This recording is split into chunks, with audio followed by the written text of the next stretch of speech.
تو اس کو اگر تو ان کے ساتھ ان کے لیے خاص کرنا چاہتا ہے تو پھر تیری مرضی ہے۔ تو یہ اس میں ایک طرح سے دعا بھی ہے، ایک طرح سے التجا بھی ہے، اور ایک طرح سے اس میں اپیل بھی ہے اس پہلو سے کہ اللہ تعالیٰ مدد فرمائے۔ تو یہ ایک خاص موقع ہے جس میں یعنی یہ نقطہ میرے واضح کرنے کا مطلب یہ تھا کہ آپ یہ سمجھ لیجئے، جان لیجئے کہ تفسیروں کے اندر یہ جو بات بیان ہوئی ہے یہ مفسرین اس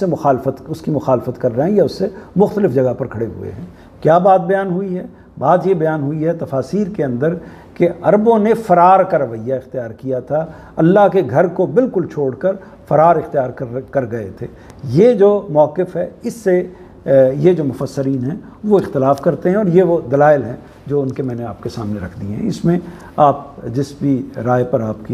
کا دل، آپ کا ذہن مطمئن ہو، آپ اس کو اختیار کر سکتے ہیں۔ اس کے بعد آپ دیکھیے واقعے کی طرف آتے ہیں۔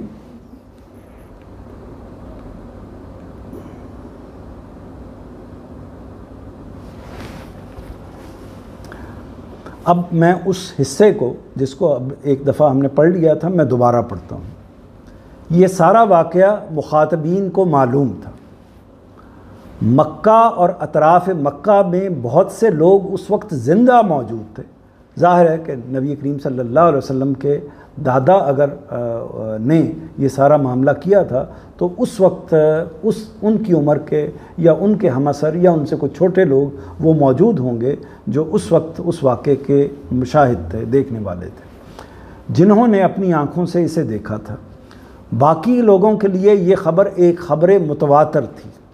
خبر متواتر وہ ہوتی ہے کہ جو اصل میں ایک قوم دوسری قوم کو منتقل کر رہی ہوتی ہے، یہ سب سے مصدقہ خبر ہوتی ہے، یعنی سب سے یقینی خبر ہوتی ہے۔ اس کے مقابل میں خبر واحد کا لفظ استعمال کیا جاتا ہے۔ زیادہ تر خبریں وہی ہوتی ہیں جو واحد ذریعے سے پہنچتی ہیں۔ واحد ذریعے کا مطلب یہ ہے کہ ایک شخص نے ایک بات کہیں دیکھی یا سنی اور اس کو دوسری جگہ پر بیان کر دیا، اور دوسرے شخص نے پھر اس کو سن کر آگے بیان کر دیا، اسی طرح یہ بات آگے لوگوں تک پھیل گئی۔ اس کو خبر واحد کہتے ہیں۔ اور خبر متواتر اس کو کہتے ہیں کہ وہ خبر جو ایک اجتماعیت نے، پوری کی پوری قوم نے ایک کسی واقعے کو، کسی بات کو، کسی چیز کو بیان کیا، وہ پھر آگے سے آگے نسلوں کی صورت میں آگے سے آگے منتقل ہوتی چلی گئی۔ اس کی بعد میں بھی کبھی تفصیل کر دیں گے، لیکن ایک اضافی جملے کے طور پر میں یہ کہہ دوں کہ قرآن مجید میں اور احادیث میں جو فرق ہے وہ فرق ہی یہ ہے کہ قرآن مجید خبر متواتر کے ذریعے سے پہنچا ہے، یعنی اس کا متن ہے اس کو پوری کی پوری قوم نے، یعنی ایمان لانے والی پوری کی پوری قوم نے اگلی نسلوں کو منتقل کیا ہے لفظاً۔ اور جو احادیث کے اندر مضامین پائے جاتے ہیں ان کے معاملے میں ایسا نہیں ہوا، بلکہ کسی شخص نے انفرادی طور پر نبی کریم صلی اللہ علیہ وسلم سے کوئی بات سنی، اس بات کو اپنے ذہن میں محفوظ کر لیا اور اس کو آگے بیان کر دیا، یا کسی واقعے کو دیکھا اور اس واقعے کا اندازہ اپنے خیال سے کیا اور اس کو آگے بیان کر دیا۔ تو یہ ان کی بھی بڑی اہمیت ہے، بہت ضرورت ہے، اور باقی چیزوں کو سمجھنے میں وہ بہت کارآمد ہوتی ہیں، لیکن یہ فرق جو تواتر کا اور واحد کا ہے اس کو سمجھ لیجئے۔ یہ چونکہ لفظ آ گیا تھا تو میں نے مناسب سمجھا کہ اس کی وضاحت بھی کر دوں۔ باقی لوگوں کے لیے یہ خبر ایک خبر متواتر تھی، اور آنکھوں دیکھے واقعے کی طرح وہ اس کا یقینی علم رکھتے تھے۔ خبر متواتر کا معاملہ یہی ہوتا ہے۔ مثال کے طور پر ہم جن لوگوں نے ہماری عمر میں موجود ہیں یا ہم سے چھوٹے ہیں، جن لوگوں نے تحریک پاکستان کو نہیں دیکھا، جن لوگوں نے پاکستان کو بنتے ہوئے نہیں دیکھا، جو واقعہ ہوا ہے، تو لیکن وہ اس خبر متواتر کے طور پر موجود ہے کہ ہم اس کو لفظ بہ لفظ جانتے ہیں کہ اس کے کیا معاملات ہوئے، اس کی کیا تفصیلات ہیں۔ اس کی کوئی انتہائی جزوی چیزیں جو خبر واحد کے ذریعے سے آئی ہیں ان کو ہم نہیں جانتے، لیکن اس واقعے کی ہر چیز کو جانتے ہیں۔ اور جب تک وہ نسل موجود ہوتی ہے جس کے اندر وہ اہم خبر موجود ہو تو اس کا تواتر اسی طریقے سے قائم رہتا ہے۔ تو اس لیے اس نوعیت کے واقعے کو چیلنج نہیں کیا جا سکتا، یعنی کوئی شخص ہم سے یہ اٹھ کر پوچھے کہ جی یہ ثابت کریں کہ جی پاکستان جو ہے وہ 1947 کو اس طریقے سے تحریک پاکستان کے نتیجے میں وجود میں آیا تھا، تو اس کو اس کو کہا جائے گا کہ آپ اپنی عقل کا علاج کرائیں، اپنے ذہن کا علاج کرائیں، یہ کیا بات آپ کر رہے ہیں، یہ کوئی ثابت کرنے والی چیز ہے، یہ تو تاریخ کی زندہ حقیقت ہے۔ تو یہ خبریں جو متواتر ہوتی ہیں ان کی نوعیت یہ ہوتی ہے۔ قرآن نے، میں نے تفصیل اس لیے کر دی کیونکہ ہمارے نقطہ نظر سے اور جو اس وقت دوسرے علماء کا نقطہ نظر ہے، اسی پہلو سے علم کے حصول اور علم کے ابلاغ کے حوالے سے چونکہ ایک بڑی تفریق قائم ہو جاتی ہے، ایک بڑا فرق قائم ہو جاتا ہے، تو اس لیے خبر واحد کیا ہوتی ہے اور خبر متواتر کیا ہوتی ہے، دین کن چیزوں میں منحصر ہے اور دین کن چیزوں میں اصلاً منحصر نہیں ہے، اس کا فرق ہونا ضروری ہے، ورنہ اس کا نتیجہ ایسا نکل سکتا ہے کہ ہم ایسی چیز کو نبی کریم صلی اللہ علیہ وسلم سے موسوم یا منسوب کر دیتے ہیں جو کہ اصل میں اس کا امکان ہے کہ انہوں نے نہ کہی ہو۔ تفصیل تھوڑی سی زیادہ ہوگی، اس کے لیے معذرت خواہ ہوں۔ قرآن نے اسی بنا پر اس کی تفصیل نہیں کی، یعنی یہی وجہ ہے کہ صرف فیل کا لفظ استعمال کر دیا ہے، مزید تفصیل نہیں کی۔ اصحاب الفیل کے الفاظ سے حملہ آوروں کا تعارف ہی یہ سمجھ لینے کے لیے کافی تھا کہ یہ یمن کے حبشی حکمران ابرہا کا ذکر ہو رہا ہے، جو کوہ پیکر ہاتھیوں، کوہ پیکر کہتے ہیں جسم کو، کوہ کہتے ہیں پہاڑ کو، یعنی پہاڑ جیسے جسم والا، تو کوہ پیکر ہاتھی یعنی پہاڑوں جیسی جسموں والے ہاتھی، جو ظاہر ہے کہ اس سے واقف ہیں آپ، جو کوہ پیکر ہاتھیوں اور ایک لشکر جرار، لشکر یعنی فوج کو کہتے ہیں، جرار جو جری ہو، بہادر ہو اور بے دریغ آگے بڑھنے والا ہو، لشکر جرار کے ساتھ بیت اللہ پر حملہ آور ہوا تھا۔ اس واقعے کی جو تفصیلات امام حمید الدین فراہی نے، امام حمید الدین فراہی جو اصل میں مولانا اصلاحی کے استاذ ہیں، جو ایک طرح سے بانی ہیں اس طرز فکر کو یا قرآن مجید سمجھنے کے اس خاص اسلوب کو آگے لے کر چلنے والے، اور جس کی بیس پر پھر تدبر قرآن بھی لکھی گئی، اور یہ تفسیر جو ہے البیان جس کا ہم مطالعہ کر رہے ہیں وہ بھی اسی کی بیس پر لکھی گئی ہے۔ تو اس واقعے کی جو تفصیلات امام حمید الدین فراہی نے سورہ کی تفسیر میں اپنی تحقیق کے مطابق بیان کی ہیں، ان کی روح سے ابرہا 9 ہاتھیوں اور 60,000 کا لشکر لے کر بیت الحرام کو ڈھانے کی غرض سے مکہ پر حملہ آور ہوا۔ قریش کے کھلے میدان میں اس کے مقابلے کی طاقت نہ پا کر پہاڑوں میں چلے گئے۔ وہاں پر انہوں نے، یعنی یہ پہاڑوں میں چلے جانا، اس تدبیر کی نوعیت کیا ہے، شاید آگے یا پیچھے اس کو بیان بھی ہوا ہے یا میں نے کہیں اور دیکھا ہے کہ یہ اسی طرح کا معاملہ ہے کہ جیسا غزوہ احزاب میں، غزوہ خندق بھی جس کو کہتے ہیں، اس میں نبی کریم صلی اللہ علیہ وسلم نے کیا حضرت سلمان فارسی کی تجویز کے تحت کہ درمیان میں ایک خندق کھود دی گئی۔ تو خندق اصل میں ایک تدبیر تھی، یہ مطلب یہ نہیں تھا کہ کوئی فرار حاصل کیا جا رہا ہے یا صورتحال ایسی ہے کہ جو حالات ایسے ہیں جس میں لوگ کم ہیں اور مشکل کی صورتحال ہے، تو اس میں جنگی طریقہ کیا اختیار کیا جائے، اس کو فرار ہرگز نہیں کہا جاتا۔ تو اسی طرح کی ایک تدبیر عبد المطلب نے اور اہل عرب نے بھی اختیار کی، مکہ کے لوگوں نے اختیار کی کہ انہوں نے یہ سوچا کہ ہم براہ راست جنگ کرنے کے بجائے کوئی دوسری تدبیر اختیار کرتے ہیں، تو وہ پھر اصل میں پہاڑوں پر چلے گئے اور وہاں سے انہوں نے سنگ باری کی۔ ان کی یہ مدافعت انتہائی کمزور تھی، لیکن اللہ تعالیٰ نے اپنی قوت قاہرہ اس میں شامل کر دی۔ چنانچہ اذن الہی سے ہوا کے تند و تیز طوفان، یہاں جو اہم جملہ ہے وہ جملہ ہے انہوں نے وہاں سے اس لشکر معذرت خواہ ہوں، انہوں نے وہاں سے اس لشکر جرار پر سنگ باری کر دی۔ کنہوں نے کر دی؟ انہوں نے کنہوں نے؟ یعنی اہل قریش نے، ان لوگوں نے جو طریقہ اختیار کیا کہ وہ پہاڑوں پر چڑھ گئے اور لشکر کے اوپر پتھر برسانے شروع کر دیے۔ یہ بھی آپ کے لیے ایک نئی بات ہوگی اگر آپ نے اس تفسیر کو یا تدبر کو اس سے پہلے نہیں پڑھا ہوا، اس لیے نہیں ہوگی کہ عام طور پر جو سمجھا جاتا ہے وہ یہی سمجھا جاتا ہے کہ ان پر جو پتھر پھینکے گئے وہ ابابیلوں نے پھینکے تھے یا ان پرندوں نے پھینکے تھے جو آسمان پر اڑ رہے تھے، اللہ تعالیٰ نے ان پرندوں کو حکم دیا تو اس کے نتیجے میں وہ پتھر پھینکے گئے، تو اس کے نتیجے میں وہ کھائے ہوئے بھس کی طرح ہو گئے۔ تو یہ ایک تفسیر ہے جو عام طور پر رائج ہے، جس سے آپ واقف ہیں، لیکن اس کے مقابلے میں دوسری تفسیر جو یہ بیان کی گئی ہے اس میں یہ ہے کہ یہ پتھر پھینکنے کا یا یہ ان کو پتھر مارنے کا جو کام ہے اوپر سے، یہ قریش نے بذات خود کیا ہے یا ان کے لوگوں نے کیا ہے۔ یہ کیسے ہے؟ جب یہ جیسے ہی یہ آیت کا یہ حصہ آتا ہے تو اس کو ہم اس کی تفصیل کر دیتے ہیں۔ ان کی یہ مدافعت انتہائی کمزور تھی، لیکن اللہ تعالیٰ نے اپنی قوت قاہرہ اس میں شامل کر دی۔ کیسے قوت قاہرہ شامل کر دی؟ اسی طرح جیسے ان کی نبی کریم صلی اللہ علیہ وسلم نے جب بدر کے موقع پر جنگ ہوئی ہے تو ایک طرف 1000 کا لشکر ہے اور ایک طرف 313 کا لشکر ہے، تو اس کوئی تقابل نہیں ہے، یعنی دگنے سے بھی زیادہ لوگ موجود ہیں۔ تو اس صورتحال میں جو اللہ تعالیٰ کی طرف سے فرشتوں کی مدد آئی ہے، تو وہ مدد آئی ہے۔ اللہ تعالیٰ کا طریقہ یہ ہے کہ اگر کوئی انسان، کوئی قوم کہ اگر اس جگہ پر آ کر کھڑی ہو جائے کہ وہ اللہ تعالیٰ کے دین کی حفاظت کے لیے کھڑی ہو جائے، تو پھر اللہ تعالیٰ آسمان سے اس کی مدد بھیجتے ہیں۔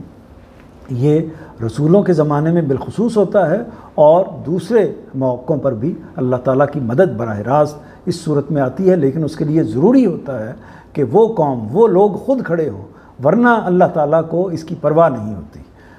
بیت اللہ اللہ تعالیٰ ہی کے حکم سے کھڑا ہوا ہے، وہ دوبارہ بھی کھڑا ہو سکتا ہے، لیکن اصل میں معاملہ لوگوں کے ساتھ ہوتا ہے۔ تو لوگ جب اس تفسیر کی روح سے لوگ جب مدافعت پر آ کر کھڑے ہو گئے، انہوں نے اللہ سے دعا بھی کی اور اس کے ساتھ انہوں نے اپنا اہتمام بھی کیا، تدبیر بھی کی، مقابلہ کرنے کا اپنا ایک طریقہ بھی اختیار کیا۔ تو جو طریقہ اختیار کیا تو اللہ نے اس طریقے کے اندر اپنی قوت کو شامل کر دیا۔ کیسے شامل کر دیا؟ کہ وہی پتھر ایک تیز ہوا کے ساتھ پوری اس لشکر کے اوپر غالب آ گئے، پتھر برسنا شروع ہو گئے۔ وہی پتھر جو وہ پھینک رہے تھے، اس ہوا کے ساتھ اور پتھر ملے اور اس نے ان کو کھائے ہوئے بھس کی طرح کر دیا۔ یہ جو موقف ہے یہ اس کے سامنے ہے، اس میں کوئی مزید تفصیل ہوگی تو میں اس کو آگے کر دوں گا۔ چنانچہ اذن الہی سے ہوا کے تند و تیز طوفان نے ابرہہ کی فوجوں کو اس طرح پامال کیا کہ وہ وادی محسب میں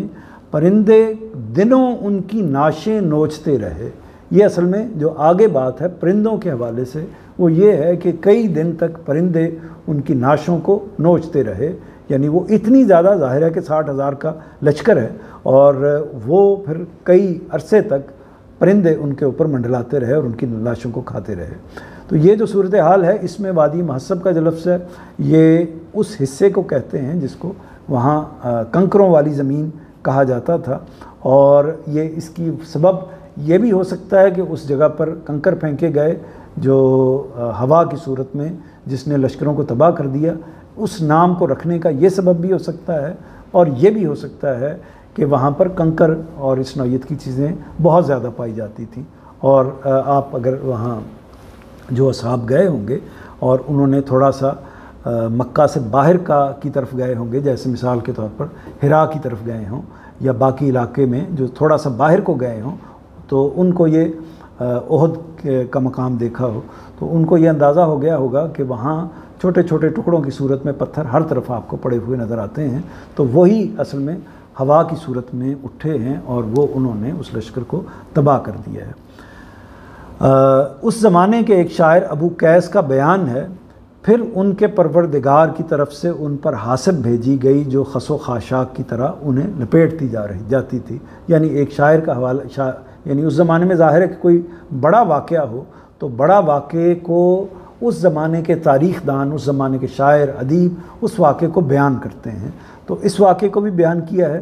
یہ بھی ایک طرح کی دلیل ہے کہ اس میں بھی جو بات بیان کی گئی ہے، یعنی اس زمانے کے کسی تاریخ دان نے، اس زمانے کے کسی ادیب نے جو شعر لکھا ہے، اس میں جو بات لکھی گئی ہے وہ یہی لکھی گئی ہے کہ اصل میں وہ حاسب تھی جو بھیجی گئی تھی، وہ ہوا تھی جو کنکروں کو اٹھا کر پھینک دیتی تھی۔ حاسب اس ہوا کو کہتے ہیں کہ جو اتنی تیز ہو کہ اس کے اندر سنگریزے کنکر شامل ہو جاتے ہیں۔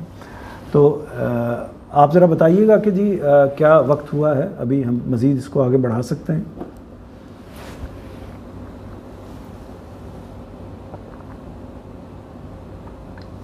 سوری میرا مائک آف ہو گیا۔ تقریباً 54 منٹ ہوئے جی. ٹھیک ہے انشاءاللہ ہم یہ سورہ ہی مکمل کر سکیں گے. یہ چونکہ تھوڑا سا اس کا تاریخی پس منظر تھا اور کچھ چونکہ اختلافی نوعیت کی چیزیں تھیں تو اس لیے اس کو میں نے ذرا زیادہ واضح کرنے کی کوشش کی ہے. آپ کے لیے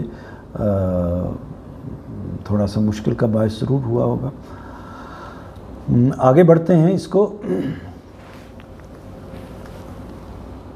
ان کی چال کیا اس نے اکارت نہیں کر دی؟ یعنی کس نے اکارت نہیں کر دی؟ پروردگار نے. یعنی اللہ تعالیٰ کی طرف سے یہ فرمایا گیا ہے کہ تو نے دیکھا نہیں کہ تیرے پروردگار نے ہاتھی والوں کے ساتھ کیا کیا. ان کی چال کیا اس نے اکارت نہیں کر دی؟ یعنی وہ اتنا بڑا جو لشکر لے کے اللہ تعالیٰ کے گھر کو ڈھانے کے لیے آیا تھا تو کیا اس کی اس چال کو، اس کی اس حرکت کو اللہ تعالیٰ نے بالکل ختم نہیں کر دیا؟ اب دیکھیے کیا تفسیر کرتے ہیں. چال سے مراد یہاں وہ بہانہ ہے جو اس نہایت ظالمانہ اقدام کا جواز پیدا کرنے کے لیے تراشا گیا تھا. معلوم ہوتا ہے کہ حملے سے پہلے ابرہہ نے اس بیہودہ الزام کا پروپیگنڈا کیا کہ کسی عرب نے ان کے کلیسا کو ناپاک کر دیا ہے، لہٰذا وہ محض اپنے کلیسا کی توہین کا بدلہ لینے کے لیے بیت اللہ پر حملہ آور ہوا ہے. عیسائیوں کے جذبات بھڑکانے اور نجاشی کی تائید حاصل کرنے کے لیے اس جھوٹ کو خوب شہرت دی گئی. موجودہ زمانے میں بھی دیکھیے کہ جب لوگوں کو اکٹھا کرنا ہو، جب لوگوں کو کے اندر ایک خاص طرح کا جذبہ پیدا کرنا ہو اور ان کو کسی ایسے اقدام پر آمادہ کرنا ہو کہ وہ جان پر کھیل کر اپنی جان کی پرواہ کیے بغیر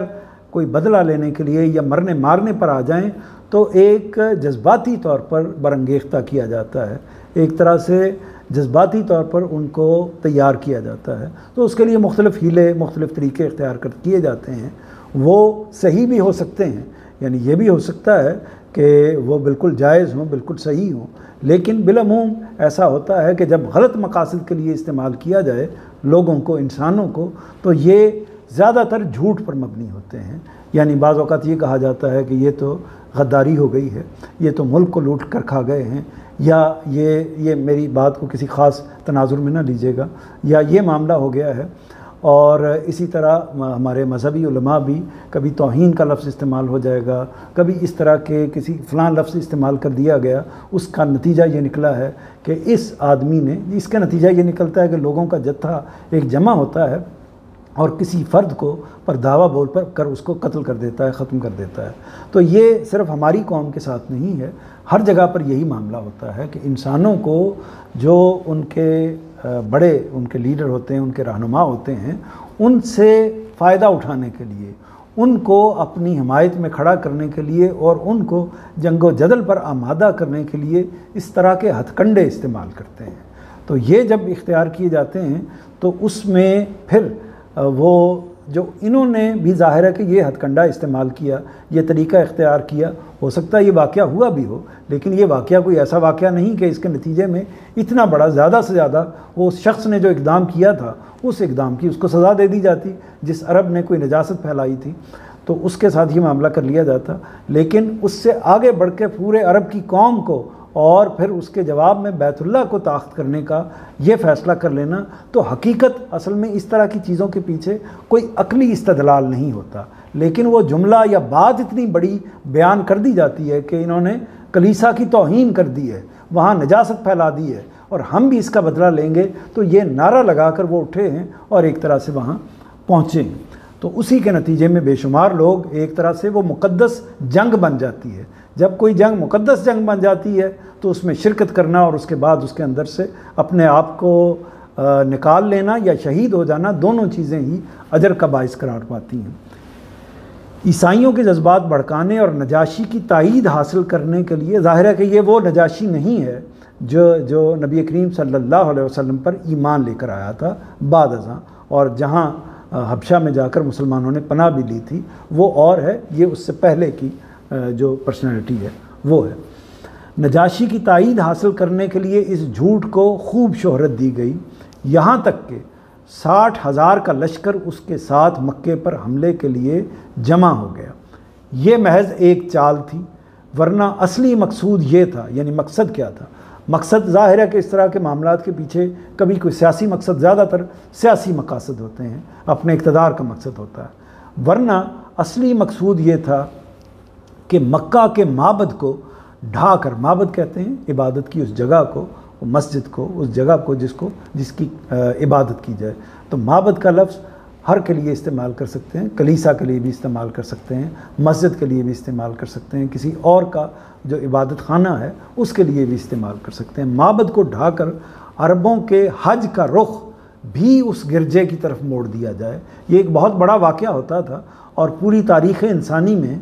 آپ سب اس سے واقف ہیں، اس سے بڑا واقعہ یعنی انسانیت نے نہیں دیکھا کہ ایک خاص مرکز پر اتنے لوگ جمع ہوتے ہیں اور کیسے اس کا طواف کرتے ہیں اور کیسے اس کے گرد ایک طرح سے اپنے آپ کو پیش کرتے ہیں، یعنی حج کا جو واقعہ ہوتا ہے۔ تو ہر زمانے میں، یعنی اپنی تعداد کے لحاظ سے ہر زمانے میں یہ ایک بہت بڑا واقعہ تصور کیا جاتا تھا۔ تو جیسے اب بھی لاکھوں لوگ، اور اس زمانے میں بھی بڑے بڑے لوگ ہیں، قافلوں کے قافلے وہاں تک پہنچتے تھے۔ تو یہ جو صورتحال ہے، اس صورتحال میں جو انہوں نے اس مذہب کو جو عرب کا دائرہ ہے اس کو جو اختیار کیا، چونکہ وہ عیسائیت کا غلبہ وہاں پر کرنا چاہتے تھے، تو خیال یہ تھا کہ جتنی برکت یا جس طرح کی صورتحال اس مرکز کو حاصل ہو گئی ہے، اب اس کی جگہ کوئی دوسرا مرکز بنا تو نہیں سکتے، کیونکہ جو روایت خاص طور پر حضرت ابراہیم علیہ السلام کے ساتھ حوالے سے اس کے ساتھ وابستہ ہے۔ ابراہیم علیہ السلام کا نام میں نے اس لیے کہ اس کو لیا کہ اس کو واضح رکھیے کہ حضرت ابراہیم علیہ السلام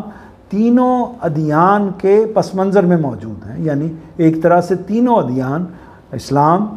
کرسچینٹی اور اسی طرح یہودیت، تینوں مذاہب جس سلسلے سے پھوٹے ہیں وہ حضرت ابراہیم علیہ السلام ہی کا سلسلہ ہے، اور اس لیے یہ بات واضح رہنی چاہیے، یعنی بنی اسماعیل کون ہیں؟ بنی اسماعیل حضرت ابراہیم علیہ السلام کی اولاد ہیں، اور بنی اسرائیل کون ہیں؟ بنی اسرائیل حضرت ابراہیم علیہ السلام کی اولاد ہیں۔ اسماعیل کون تھے؟ حضرت ابراہیم کے بیٹے تھے۔ اسرائیل کون تھے؟ حضرت ابراہیم کے بیٹے کے آگے بیٹے تھے۔ تو یہ جو صورتحال ہے، اس صورتحال کے اندر یہ ذہن میں رکھنا چاہیے کہ انہوں نے جو مقصد تھا کہ اس بیت اللہ کی جگہ اپنا کوئی کلیسا اسی طرح کا بنا دیا جائے جو پوری دنیا کا ایک طریقے سے مرکز بن جائے، جو اس نے یمن کے سلطنت صنعاء میں بنوایا تھا، یعنی یہ کام کیا لیکن ہو نہیں سکا، تو وہ اس جگہ پر کر دیا جائے، یا پھر اس کو بالکل ختم کر کے اس کو اس کا مرکز بنا دیا جائے۔ اپنے مذہب کے ساتھ تعصب کے جنون میں یہ اسکیم عربوں کو عیسائی بنانے کے لیے بنائی گئی تھی، یعنی مقصد یہ تھا کہ عرب جو ہیں وہ اب اپنے مذہب کو جو دین ابراہیمی پر قائم تھے اس کو چھوڑ کر اب وہ عیسائیت کو اختیار کر لیں۔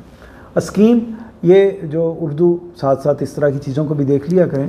کہ اسکیم کا لفظ جو ہے یہ اصل میں اسکیم انگریزی ہی کا لفظ ہے، اور اسی طرح اسکول بھی انگریزی کا ہی لفظ ہے، لیکن اس کے لیے کو جب ہم اردو میں استعمال کرتے ہیں تو اردو چونکہ کا یہ ایک خاص پہلو ہے، پنجابی میں تو اس کی ضرورت نہیں ہوتی، اس لیے ہمیں اسکول کہنا مشکل نہیں ہوتا، لیکن اہل زبان اردو ہیں ان کے لیے اسکول یعنی ساکن سے سٹارٹ کرنا مشکل ہوتا ہے، تو اس لیے انہوں نے جو اہل زبان ہیں اردو کو ایک طرح سے بنانے والے، جہاں اردو پلی بڑی ہے، تو انہوں نے پھر یہ طریقہ اختیار کیا کہ اس سے پہلے جب ساکن لفظ آ جائے تو اس سے پہلے وہ لگا دیتے ہیں، الف لگا دیتے ہیں، تو اسکیم یا اسکول اسی پہلو سے ہم اس کو اپنی زبان میں اختیار کرتے ہیں۔ یہ اسکیم عربوں کو عیسائی بنانے کے لیے بنائی گئی تھی۔ اگلا نوٹ دیکھیے، اور ان پر جھنڈ کے جھنڈ پرندے مسلط نہیں کر دیے، یہ ابرہہ کی فوجوں کی بے بسی سے کنایا ہے، یعنی اللہ تعالیٰ نے صاف و حاسب کے طوفان سے انہیں اس طرح پامال کیا کہ کوئی ان کی لاشیں اٹھانے والا نہ رہا، وہ میدان میں پڑی تھیں اور گوشت خوار پرندے انہیں نوچنے اور کھانے کے لیے ان پر جھپٹ رہے تھے۔ آگے دیکھیے، وہ یہ ہے نمبر 5، اس طرح کہ تو پکی ہوئی مٹی کے پتھر انہیں مار رہا تھا۔ اصل میں لفظ سجیل ہے، یہ فارسی کے لفظ سنگ گل کا معرب ہے۔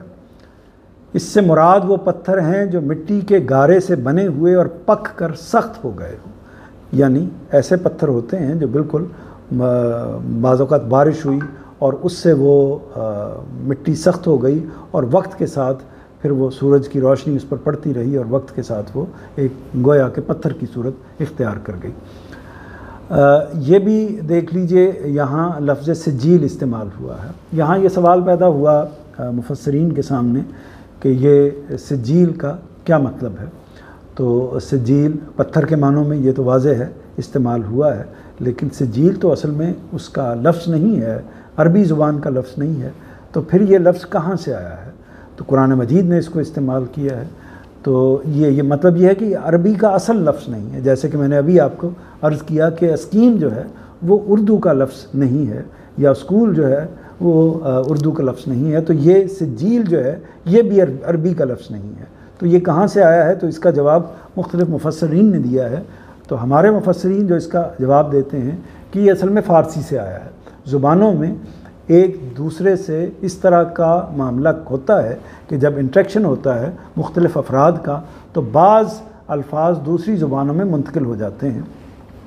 انگریزی میں بھی بعض الفاظ ایسے ہیں جو اردو سے لیے گئے ہیں، جو عربی سے لیے گئے ہیں اور عبرانی سے آئے ہیں اور دیگر زبانوں سے آئے ہیں۔ ہر زبان کا یہ معاملہ ہوتا ہے۔ تو عربی زبان کا بھی یہی معاملہ ہے، اگرچہ نسبتاً کم ہے، کیونکہ وہ جب وہ یہ زبان خاص طور پر جو قرآن مجید کی زبان ہے،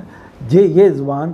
وہ اس زمانے کی ہے جب عرب کا انٹریکشن نسبتاً کم تھا باقی دنیا کے ساتھ، یعنی عرب کے ساتھ تو تھا ہی لیکن باقی دنیا کے ساتھ نسبتاً کم تھا، اور وہ ان کی اپنی کوشش بھی یہ ہوتی تھی کہ عربی زبان کے اندر چونکہ وہ ان کو اپنی زبان کے اوپر خاص ناز اور فخر تھا، لہٰذا وہ اس کے اندر کوئی اضافہ نہیں کرنے دیتے تھے شعوری طور پر۔ تو یہ بھی دیکھیے، اور ان کا ایک خاص طریقہ پوری عربی کے اندر آپ اس کو دیکھیں گے کہ یہ خاص طریقہ ہے کہ وہ معرب کرتے ہیں، یعنی ایسا ہوتا ہے کہ جیسے ہم نے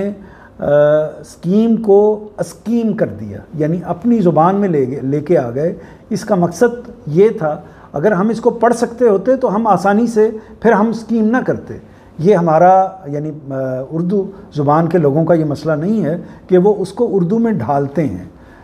جبکہ عربی والے اس کو عربی زبان کے اندر ڈھالتے ہیں۔ مثال کے طور پر ہماری زبان میں لفظ استعمال ہوتا ہے پروگرام کو ہم آسانی سے بول لیتے ہیں، یہ انگریزی کا لفظ ہے، تو ہماری اپنی اردو زبان کے اندر یہ بے تکلف استعمال ہوتا ہے اور اس کو ایک طرح سے اردو ہی کا لفظ سمجھا جاتا ہے اور اس میں کوئی ایسی غلطی نہیں قرار دی جاتی۔ تو یہ جبکہ عرب ایسا نہیں کرتے، عرب یہ کرتے ہیں کہ اس لفظ کو لیں گے اور اس لفظ کو لے کے اس کو عربی بنائیں گے، یعنی اس کی شکل تبدیل کریں گے اور اس کے لحاظ سے پھر اس کو۔ تو یہ جو اس کی تفسیر کی ہے مولانا فرائی نے، وہ یہ کی ہے کہ یہ اصل میں سنگ گل ہے، جس کو عربی میں ڈھال کر سجیل بنا دیا گیا ہے۔ سنگ گل یہ ایک طرح سے اسی طرح کا وہ ہے، اور ظاہر ہے کہ آپ یہ جانتے ہیں کہ گاف اس کے اندر نہیں ہے، عربی زبان کے اندر یہ گاف کی آواز نہیں ہے، تو اس لیے اس کو سجیل ہی کے لفظ سے تعریب کی گئی ہے یا معرب کیا گیا ہے۔ سنگ گل کس کو کہتے ہیں؟ سنگ کہتے ہیں پتھر کو اور گل کہتے ہیں مٹی کو، یعنی سنگ گل نہیں ہے، یہ سنگ گل ہے، یعنی مٹی سے بنا ہوا پتھر جس کی ذکر ہم نے اس سے پہلے کیا ہے۔ تو یہ جو سجیل ہے اس کی وضاحت بھی ہو گئی۔ اب ایک دوسرا نقطہ اس کو ہم دیکھ لیتے ہیں، اور وہ ہے کہ ان کی چال کیا اس نے اکارت نہیں کر دی اور ان پر جھنڈ کے جھنڈ پرندے نہیں بھیج دیے، مسلط نہیں کر دیے، اس طرح کہ تو پکی ہوئی مٹی کے پتھر انہیں مار رہا تھا۔ اب یہ ہے جگہ جس پر ایک بڑا اختلاف ہے، اور وہ اختلاف یہی ہے کہ یہ جو پتھر مار رہا تھا یہ کون پتھر مار رہے تھے؟ یہ پرندے پتھر مار رہے تھے یا ان لوگوں نے پتھر مارے ہیں؟ تو مولانا فراہی کی رائے اور اس کے بعد ان کے جو تلامذہ ہیں اور پھر استاذ غامدی صاحب کی جو رائے وہ یہی ہے کہ یہاں وہ عرب لوگ مراد ہیں، قریش کے لوگ مراد ہیں۔ بلکہ اس میں بھی ایک اور بات شاید مجھے بیان کرنے سے محو ہو گئی، وہ بھی ذہن میں رکھیے کہ اس کو بھی مورخین نے بیان کیا ہے کہ جب یہ واقعہ ہونے لگا تو ظاہر ہے کہ بڑا ایک خوف کی کیفیت تھی ان کے اوپر، اہل عرب کے اوپر۔ تو وہ کہاں گئے ہیں اس صورتحال میں؟ اس صورتحال میں وہ بیت اللہ کے اندر گئے ہیں۔ تو وہ بیت اللہ کے اندر جا کے جب انہوں نے پکارا ہے تو اس موقع پر انہوں نے بتوں کو نہیں پکارا، وہ سیدھے یعنی بیت اللہ کے پاس گئے ہیں، اللہ کے اس کعبۃ اللہ کے پاس گئے ہیں، اور وہاں اس کی دیواروں کو پکڑ کر انہوں نے اللہ تعالیٰ سے دعا کی ہے۔ یعنی ظاہر ہے کہ ان کو معلوم ہے کہ پروردگار یہ بت اور یہ باقی چیزیں ظاہر ہے کہ جن ہستیوں سے متعلق ہیں وہ بھی اللہ تعالیٰ ہی کی پیدا کرتا ہیں، تو یہ پیدا کردہ ہیں، تو یہ تصور تو پوری طرح ذہن میں موجود تھا۔ تو اس خاص خوف کی کیفیت میں وہ پھر انہوں نے براہ راست پروردگار سے رجوع کیا ہے، تاریخ میں اس کی تفصیل بھی آتی ہے۔ تو میں یہ عرض کر رہا تھا کہ اس میں یہ سوال پیدا ہوتا ہے کہ یہ پتھر کس نے پھینکے۔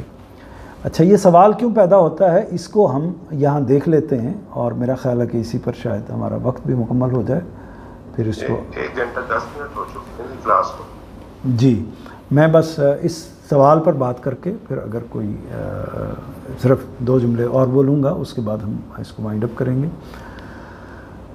یہ دیکھیے کہ جملہ آپ پڑھیے، علم تر کیف فعل ربک باصحاب الفیل علم یجعل کیدہم فی تضلیل وارسل علیہم طیرا ابابیل ترمیہم بحجارۃ من سجیل۔ اب یہ ترمیہم یعنی تو یا تم پھینکتے تھے انہیں، یعنی وہ لوگ جو ہیں وہ ان کو پھینکتے تھے۔ اب یہ تو کا جو مخاطب ہے ترمیم، یعنی میں صرف آپ کو یہ بات واضح کرنا چاہ رہا ہوں کہ کیا اس سے مراد لیا جا سکتا ہے پرندے؟ تو بظاہر یہ کہا جا سکتا ہے کہ مراد لیا جا سکتا ہے، کیونکہ پیچھے وہ ارسلہ علیہم طیرن ابابیل آیا ہے۔ تو جب ارسلہ علیہم طیرن یعنی پرندے ایک طرح سے بھیجے، تو بھیجے تو اس کے ساتھ جو متصل جملہ آیا ہے وہ یہ ہے۔ اب ترمیم عربی کا جو معاملہ ہے وہ یہ ہے کہ جب تو کرنا ہو، جب تو کا لفظ مخاطب کا صیغہ لانا ہو تو بھی ترمی آئے گا، اور جب مؤنث کا صیغہ لانا ہو جو کہ پرندوں کے لیے آتا ہے تو بھی ترمی آئے گا، یعنی دونوں صورتوں میں ترمی ہی آئے گا۔ یعنی پھر سمجھ لیجئے کہ اگر یہ بیان کرنا ہے کہ جو تم لوگ جو ہے وہ یہ کام کر رہے تھے، تب بھی ترمی کا لفظ آئے گا، اور یہ بیان کرنا ہو کہ پرندوں نے، تو اس صورت میں وہ مؤنث ہوگا، تو مؤنث کے لیے بھی ترمی ہی آتا ہے۔ تو یہ وہ وجہ بنی ہے کہ جس وجہ سے آپ یہ سمجھ لیجئے کہ یہ دونوں معنی لیے جا سکتے ہیں۔ اب استدلال کیا ہے؟ استدلال جو علماء کا استدلال ہے، مفسرین کا استدلال ہے، وہ یہ ہے کہ ظاہر ہے کہ پرندے بھیجے اور وارسلہ علیہم طیرن ابابیل، جو اصل میں ان کے اوپر سنگ گل کو جو ہے وہ پھینکتے تھے، تو یہ جوڑ دیا ہے ابابیل کے ساتھ یا ان پرندوں کے ساتھ اس کو۔ اس پر ایک تو اعتراض جو مفہوم کا ہے وہ پیدا ہوتا ہے کہ یہ پرندوں کا یہ آنا، یہ معاملہ کرنا، یہ کیسے تھا؟ کیا انہوں نے خود کوئی کام نہیں کیا؟ جس سوال کو ہم پیچھے ڈسکس کر چکے ہیں۔ لیکن جو اس میں بنیادی بات ہے وہ میں عرض کرنے سے پہلے ایک بات اور واضح کر دوں، وہ یہ ہے کہ جب مفسرین کے درمیان میں اختلاف ہوتا ہے یا ایک رائے کی جگہ دوسری رائے اختیار کی جاتی ہے، تو ایسے نہیں ہوتا کہ جی مجھے چونکہ یہ رائے عقلاً ٹھیک نہیں لگتی اس لیے میں اس کو اختیار نہیں کرتا۔ ہمیں اس کی کوئی دلیل دینی پڑتی ہے، یعنی محض عقل کی بنیاد پر زبان کا معاملہ ایسا نہیں ہوتا، یعنی لفظ لکھے ہوئے سامنے موجود ہیں، تو کوئی دلیل دینی ہوگی جس کی بنیاد پر یہ کہا جا سکے کہ یہ جو ترمی ہے یہ پرندوں کے لیے نہیں بلکہ انسانوں کے لیے، جو مخاطب انسان ہیں ان کے لیے استعمال ہو رہا ہے۔ یہ فیصلہ کیسے ہوگا؟ تو یہ فیصلہ کیا محض اس بنیاد پر ہو جائے گا کہ ہمارا خیال یہ ہے کہ ایسا ہونا چاہیے؟ تو زبان کے اندر اس طرح کی دلیل نہیں دی جاتی۔ تو اگر آپ نے کوئی ڈیفرنٹ رائے دینی ہے تو زبان کے اندر ہی سے دلیل دینی ہوگی۔ تو وہ دلیل کیا ہے؟ وہ دلیل یہ ہے جو امام فراہی نے بتائی اور اس کے بعد باقی علماء نے اختیار کیا، اس کو دلیل کو اختیار کیا۔ وہ دلیل یہ ہے کہ رما کا جو فعل ہے جس کے لیے ہم ترمی کا صیغہ استعمال کرتے ہیں، یہ وہی لفظ ہے جو رمی جمرات میں ہم استعمال کرتے ہیں، یعنی کنکر مارنا، شیطان کو کنکر مارنا جو حج کے موقع پر ہوتا ہے۔ تو رما کا جو فعل ہے وہ پتھروں کو گرانے کے لیے نہیں استعمال ہوتا بلکہ ایک خاص طریقے سے پھینکنے اور مارنے کے لیے استعمال ہوتا ہے۔ یہ اور پرندوں کی چونچ میں اگر کوئی چیز موجود ہے، یعنی وہ کسی چیز کو اٹھا کر اور اس کو اوپر سے پھینکتے ہیں، تو وہ اس کے لیے لفظ ترمی استعمال نہیں ہوگا، اس کے لیے مارنا نہیں کہا جائے گا، پھینکنا یا گرانا کا کہا جا سکتا ہے، بلکہ پھینکنا بھی شاید اس کے لیے موضوع نہ ہو کہ وہ اوپر سے فلاں چیز کو گرا رہے ہیں، یعنی ایک چیز انہوں نے اپنی چونچ میں اٹھائی اور اس کو بعد بہت بلندی پر لے جا کر اس کو گرا دیا۔ تو یہ اس میں ایک اور بات بھی واضح کر دوں کہ یہ کیا جو ان مفسرین نے یہ جو تفسیر کی ہے اس بنیاد پر کی ہے کہ ایسا ممکن نہیں، بالکل ممکن ہے۔ یعنی اللہ تعالیٰ اگر ہوا کو حکم دے سکتا ہے کہ وہ جو پتھر گرائے جا رہے ہیں ان کو طوفان بنا دے، تو اللہ تعالیٰ پرندوں کو بھی حکم دے سکتا ہے کہ اپنی چونچوں میں پتھروں کو لیں اور اس کے بعد ان کو ان لوگوں پر گرا دیں۔ تو یہ ہو سکتا ہے، یعنی اس میں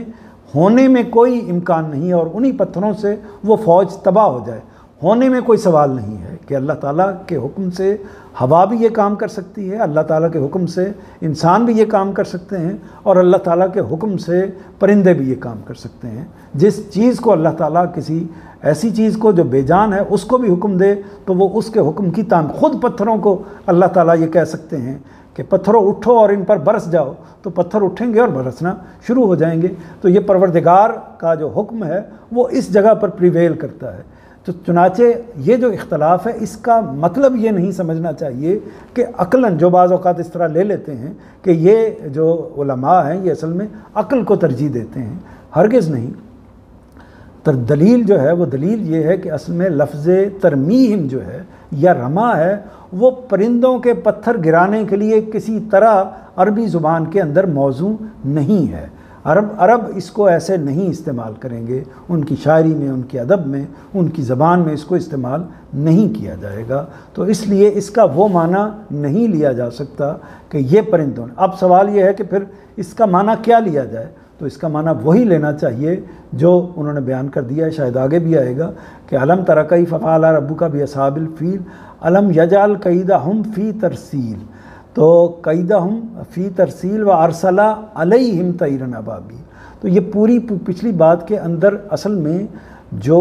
لوگ وہاں پر موجود ہیں جن کو مخاطب کیا گیا ہے، جن کو مخاطب کر کے یہ سورہ بھی نازل کی گئی ہے، اور جن کو ایک طرح سے مخاطب کر کے